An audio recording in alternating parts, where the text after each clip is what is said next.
Special کہانی کے ناظرین السلام علیکم۔ اسپیشل کہانی لایا گیا آپ کے لیے ایک اور اسپیشل کہانی، تو آئیے سنتے ہیں۔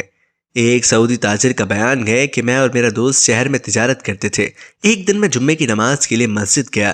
نماز جمعہ کے بعد جنازے کا اعلان ہوا۔ ادائیگی کے بعد لوگوں نے ایک دوسرے سے پوچھنا شروع کر دیا، یہ جنازہ کس کا ہے؟ پتہ چلا کہ یہ جنازہ میرے دوست کا ہے جو گزشتہ رات دل کا دورہ پڑنے سے انتقال کر گیا تھا۔ مجھے سن کر انتہائی صدمہ پہنچا۔ یہ تب کی بات ہے جب موبائل فون عام نہیں ہوا کرتے تھے۔ چند مہینے گزرنے کے بعد وہاں ایک دکاندار نے مجھ سے بات کی کہ مرحوم سعود کے حصے میرے 3 لاکھ ریال گئے، تو آپ میرے ساتھ چلیں اور ان کے بیٹوں سے جا کر بات کریں۔ یہ بات پہلے سے میرے علم میں تھی کہ سعود کے ذمے یہ ایک قرض ہے۔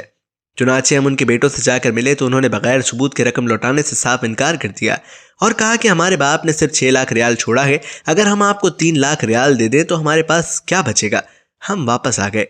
یہی وقت گزرتا گیا، لیکن ہر وقت مجھے یہی خیال ستاتا رہتا کہ نہ جانے قرض نہ چکانے کی وجہ سے اس کے ساتھ قبر میں کیا بیت رہی ہوگی۔ ایک دن میں نے اپنے پیارے دوست کا قرض اتارنے کا عزم کر لیا۔ میں نے اپنی دکان سامان سمیت فروخت کر دی اور دیگر کچھ سامان بھی ملا کر 4 لاکھ ریال جمع ہو گئے۔ میں نے دوست کا قرض ادا کر دیا۔ اس کے کچھ دن بعد وہ شخص آیا جسے میں نے قرض لوٹایا تھا۔ اس نے کہا کہ میں نے سنا ہے کہ آپ نے اپنا سب کچھ بیچ کر یہ قرض ادا کیا ہے، لہٰذا میں 1 لاکھ سے دستبردار ہوتا ہوں، اور اس بات کا تذکرہ مارکیٹ میں بھی کیا کہ ایک دوست نے دوستی کا حق ادا کر دیا۔ چند دن بعد مجھ سے دیگر تاجروں نے رابطہ کیا اور کاروبار میں شراکت کی پیشکش کی، اور ایسے مجھے اس سب سے کہیں زیادہ حاصل ہو گیا جو میں نے اپنے مرحوم دوست کا قرض ادا کرنے پر خرچ کیا تھا۔